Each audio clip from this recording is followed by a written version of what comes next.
예, 여러분 안녕하세요. 제가 이제 이메일을 두 명한테서 받았는데 한번 말씀을 드려보겠습니다. 첫 번째는 모두 다 이런 애가 있어. 모두 다 이런 경우야. 이런 경우가 다 있어. 이게 뭐냐면 이런 경우죠. 중학교 2학년인데 애가 들어왔는데 정말 죽도록 못하는 애가 들어왔어. 그런데 혼자 들어온 게 아니라 동생까지 데리고 들어왔어. 동생까지 데리고 들어왔으니까 하루에 두 명이 들어온 거잖아. 얼마나 기뻐. 한 두 명 정도면 한 50만 원 되지 않냐?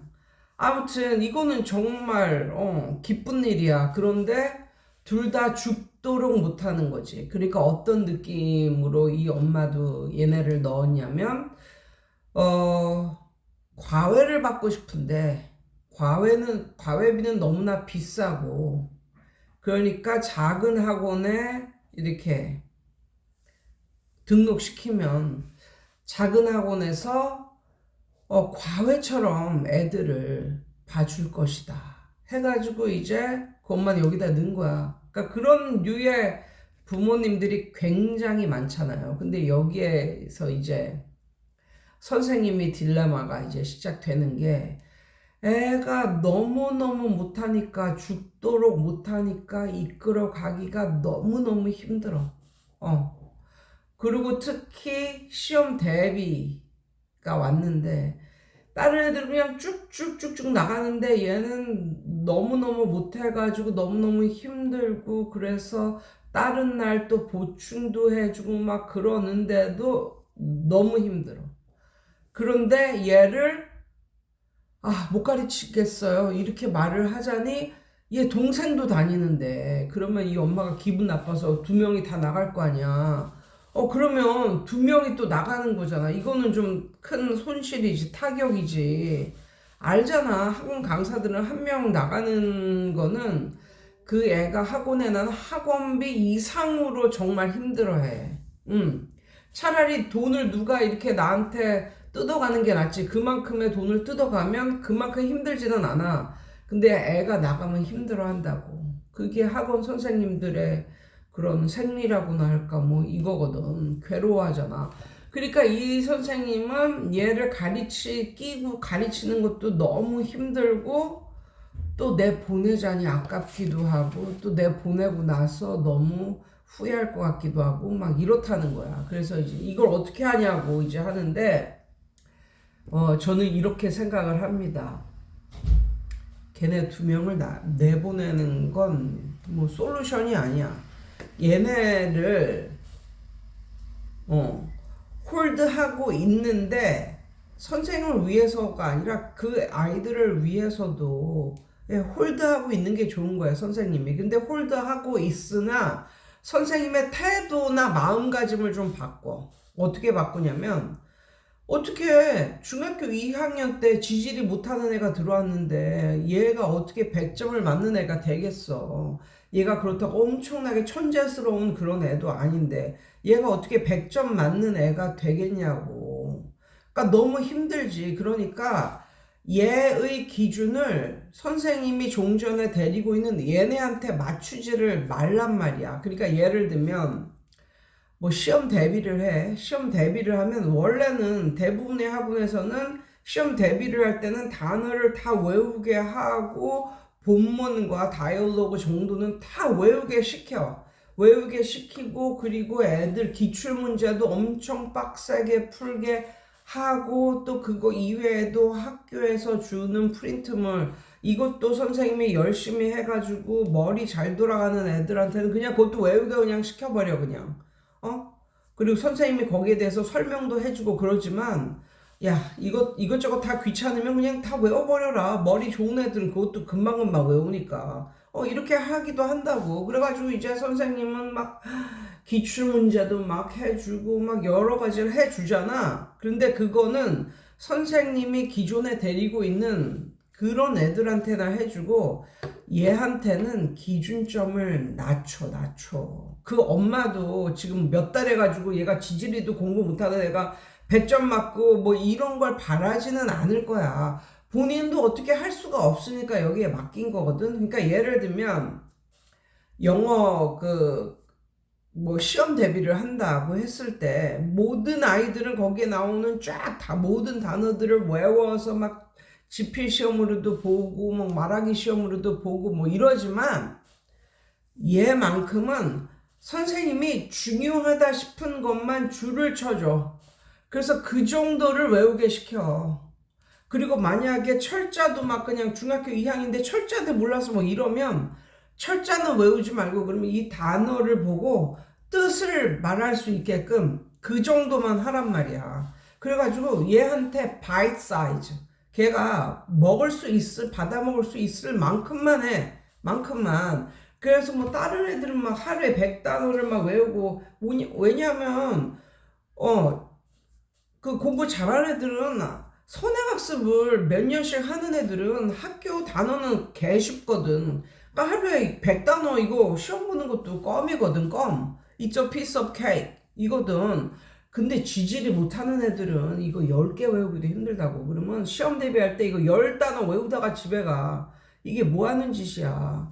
그러니까 그러지 말고 걔의 눈높이를 엄청나게 낮춰. 그러니까 다른 애들은 100점이 목표지만 얘는 60점이 목표? 뭐 이런 식으로. 1단계는 그렇게 해야 되는 거야. 그래서 다른 애들은 시험 대비 때 뭐 100단어 외우지만 얘는 10단어, 그것도 단어 보고, 뜻 말하면 되는 거야. 그리고 다른 애들은 막 그냥 본문 다 달달거리고 외우고 막, 외울 뿐만 아니라 비슷한 말, 반대말까지 막 외우고 막 이러잖아. 또 변형 문제 나오니까. 그렇지만 얘는 본문 내용을 그냥 의미 단위로 끊고 해석 정도만 할 수 있으면 동그라미를 예쁘게 쳐주라고. 그리고 다른 애들은 그것도 모자라서 막 기출 문제를 막 10학교, 20학교 막 풀어대지만 얘는 기출 문제를 풀리지 마. 얘는 기출 문제를 풀 수 없는 애니까. 그런 애를 데리고 집에서 풀어와라 막 이러면서 막 기출 문제를 막 주고 이러면 안 된단 말이야. 그리고 엄마한테도 말을 해. 엄마한테도 정확하게 말을 해. 뭐라고 말을 하냐면, 어머님, 저는 마술사가 아니에요. 만약에 중학교 2학년 때 이렇게 들어와가지고 몇 달 바짝 했는데 막 100점 맞고 이러면 그거는 학교가 잘못된 겁니다. 절대로 그런 일이 있을 수가 없어요. 모든 학생이 그럴 수 있는데 그러면 미쳤다고 여기 다른 학생들은 7살 때, 6살 때서부터, 6, 7살 때서부터 영어를 공부하고 그러겠냐고. 만약에 중학교 1, 2학년 때 그때서부터 들어와서 와서 공부를 해도 시험도 잘 나오고 시험 점수도 잘 나오고 뭐 이러면은 누가 6, 7살 때서부터 영어 공부를 하고 영어 알파벳부터 시작해서 영어 공부를 하고 왜 그러겠냐고. 그 사람들은 바보냐고. 다 영어를 포함해서 모든 것이 거기 투입된 시간에 비례하게 점수가 나온다. 얘는 여태까지 시간을 투입하지 않았기 때문에 그 시간을 투입하지 않았기 때문에 결과도 다를 것이다. 그렇지만 거기에 너무 연연해 하지 말고 지금서부터 최선을 다하면 되겠다. 그리고 선생님도 얘가 공부를 못한다고 해가지고 막 1년 365일 시험 대비만 해. 시험 끝나면 또 그때서부터 또 다음 시험 대비하고 막 이래. 그런데 어떻게 재수 좋게 걔가 다니는 학교가 좀 시험 난이도가 쉬운 그런 학교야. 그래가지고 어떻게 저렇게 1년 내내 시험 대비만 해가지고 시험 점수가 좀 그래도 나와. 근데 그런 식으로 애를 교육시켰다가는 고등학교 가서 개망하거든. 그러니까 그렇게 말을 해. 얘는 지금 기본을 쌓을 때예요. 기본을. 다른 날에는 기본을 쌓고 그냥 학교 시험 볼 때는 바짝 한 2주만 합시다. 얘 같은 애 4주 한다고, 2주가 아니라 4주 한다고 그렇게 뭐 시험을 도약적으로 잘 볼 수도 없고, 괜히 이거에 맞춰가지고 기본조차도 쌓지 않고 그러다가 고등학교 때 가게 되면 영포자 되기 쉽습니다. 솔직히 말을 하는 거야, 솔직히. 이런 아이일수록 학교 시험 대비를 철저하게 하는 것이 아니라 그냥 시험 대비는 한 2주 정도, 2, 3주? 3주를 넘어서는 안 돼, 3주를. 그리고 다른 때는 기본을 장착해서 기본을 쌓기에 기본을 지금이라도 기본을 쌓을 수 있도록 그렇게 지도를 하시고 요런 애들은 기본을 쌓는다고 열심히 가르쳐도 잘 안 되는 수가 있어. 나도 이런 애가 있었거든. 그래가지고 나는 얘한테 뭘 가르쳤냐면 회화를 가르쳐서 회화를. 그래서 이렇게 말했어. 이게 학교 시험 문제 뭐 이런 게 조금 잘 나온다고 해도 넌 지금 기본이 너무 없기 때문에 인문계 고등학교 가서 정말 힘들 수가 있다. 그러니까 좀 담대하게 생각을 하고 기본도 뭐 기본이지만 회화를 좀 하자. 그래서 나중에 이 나라에서만 살지 말고 호주나 그런 데 나가서 살아라. 그러면은 젊고 영어만 잘하면 그것도 영어 막 뭐 지필 뭐 이런 걸 잘하는 게 아니라 영어 회화만 좀 잘하면 젊고 영어 회화만 잘하면 어딜 가서 살아도 대한민국 밖에서 살면 정말 잘 살 수 있다. 그리고 내가 얘를 맨날 조튜브 얘기를 했거든. 조튜브 걔는 고등학교밖에 안 나왔는데 지금 엄청 잘 나가는 애가 됐다. 영어도 잘 못하는데 호주 가가지고 그렇게 일을 해가지고 호주 달러로 그러니까 우리나라 돈으로 치면 뭐 한 달에 한 500만 원 그 정도는 벌었다. 그러니까 너도 그런 데 가서 살라고 너도 여기서만 있지 말고 그러면서 약간 정신교육을 시키고 막 이랬거든. 그러니까 걔가 좋아했어. 사실. 그렇게. 그러니까, 이 못하고 막 이러는 애를 내가 가르치는 애들 얘 수준과 똑같이 그거를 주질 말라고. 문제도 주지 말고, 얘는 그냥 목표가 본문 하나하나, 의미 단위로 제대로 끊어 읽기 해서 해석을 제대로만 하면 된다.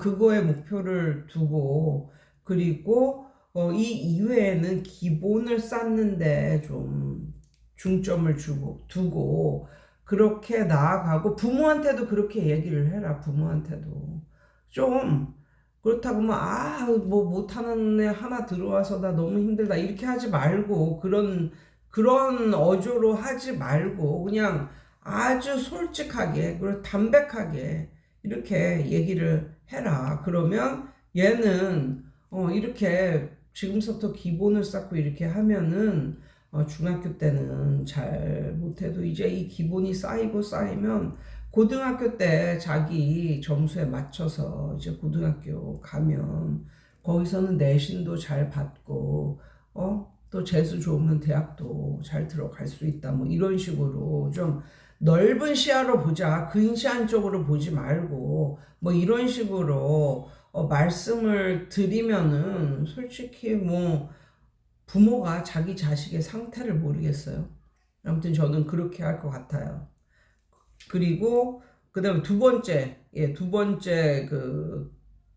또 구독자 이메일을 받았는데 어떤 거냐면 이분 예전에 언급한 적이 있는데 2년 동안 새 학원을 전전한 뭐 이런 선생님이시거든요. 근데 드디어 본인의 학원을 차리셨답니다. 이제 공부방인지 교습소인지는 잘 모르겠는데 아무튼 교습소인 것 같아요.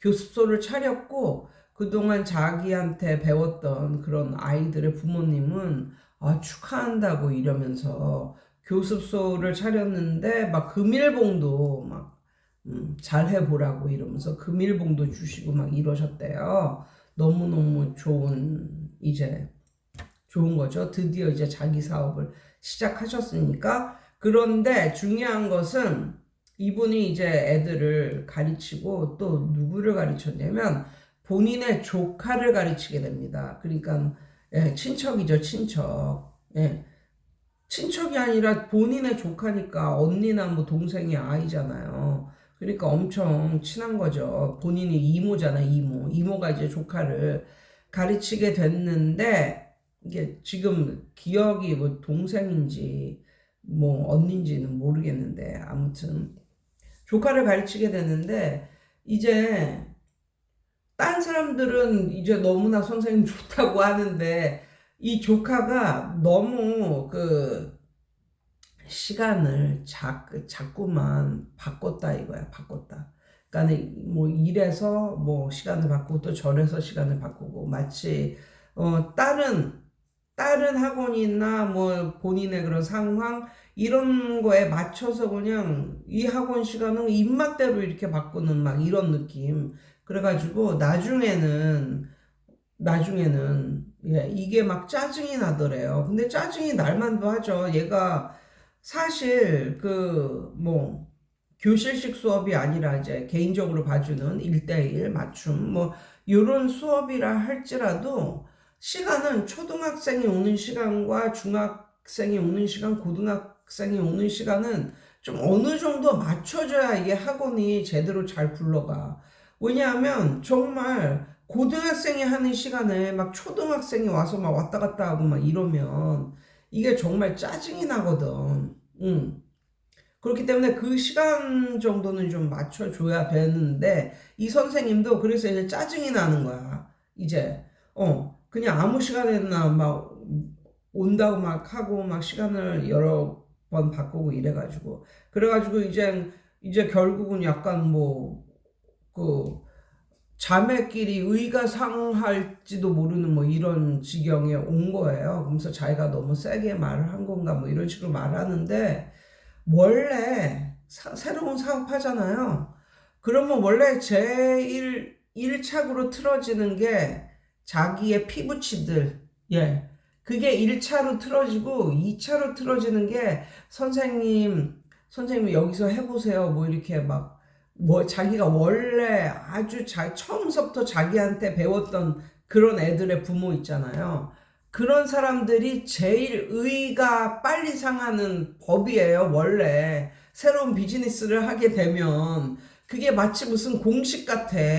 나 아는 어떤 사람은 엄청 큰 카페를 이렇게 오픈을 했는데 카페 오픈하기도 전에 벌써 동생이 이제 자매거든, 자매. 그러니까 동생이 언니네 그 가게에서 그거 자기 바리스타도 하고 베이커도 하겠다고 이렇게 하면서 언니네 카페에 취직하려고 다 배워놨어. 자기가 그 직장 다니던 것도 때려치고 다 배워놨단 말이야. 바리스타도 배우고 바리스타 자격증도 있고 베이커 자격증도 있고 이렇게 됐거든. 근데 어떻게 되는지 알아? 언니가 카페 짠 오픈하고 거기서 일했는데 몇 달 안 돼서 완전히 개싸움하고 헤어졌대. 자매 자매 간의 절연 뭐 이런 식으로 된 거야. 그러니까 그렇다니까. 그러니까 뭐든지 어떤 새 비즈니스를 하잖아. 제 1착으로 의가 확 상해서 뭐 원수가 되고 그러는 게 피부치들이라니까. 형제자매들이야, 형제자매들. 형제자매들 아니면 친척들. 음, 그게 무슨 불변의 법칙인가? 뭐 이런 것 같아. 그리고 그게 아니면 오래전부터 자기한테 배웠던 그런 학생의 뭐 부모님? 이런 사람하고 의가 상해. 그러니까는 그 사람들하고는 너무 친해서 이게 이제 학생과 선생 뭐 이런 느낌보다는 더 친하다고 생각하는 거지. 그래서 어떻게 보면 다른 사람들은 당연히 해야 되는 건데 그걸 이 사람들은 무시하고 그럴 수가 있는 거야. 그러면서 야, 진짜 뭐 사장이라고 지금 이러는 거냐? 뭐 이런 식으로. 사장 이전에 우리는 자매인데 뭐 이런 식으로 나올 수도 있고 그렇거든요. 그러니까 서운한 게 굉장히 많은 법이야. 근데 그런 것도 선생님이 겪어야 되는 뭐 겪어야 되는 일 중에 하나라고 결국은 겪어야 되는 일 중에 하나라고 생각을 하고요. 할 말은 하되 그래도 뭐랄까 막 할 말은 하되 좀 부드럽게 하자. 부드럽게. 그러니까 남이 아니니까 완전히 남이 아니니까 너무 솔직하게 너무 그냥 막 말을 하는 경우도 있거든요. 그러니까 그러지 말고 할 말은 하되 좀 부드럽게 하자. 그래서 막 뭐 개싸움을 벌이고 뭐 이거는 아니다. 이거는 아주 부드럽고 진실하게 한번 말을 해보자. 그래서 네 조카를 내 학원에 다니게 해준 거 너무 감사하다. 그렇지만 이게 나로서도 얘가 자꾸만 시간을 바꾸면 애로사항이 있다. 뭐 이런 식으로 좀 진실되게 말하기 싫으면 글로 써. 이렇게 글로 써 아니면 카톡으로 써. 이렇게 말을 해보면 되지 않을까. 예. 그러니까 내용은 내가 맞아도 내용을 말하는 이런 형식이 좀 부드럽지 않으면 또 마음이 다칠 수가 있으니까 그런 걸 좀 부드럽게 하면 어떨까. 뭐 이런 식으로 말씀을 드려봅니다. 어떠신가요? 여러분 오늘도 좋은 하루 되세요.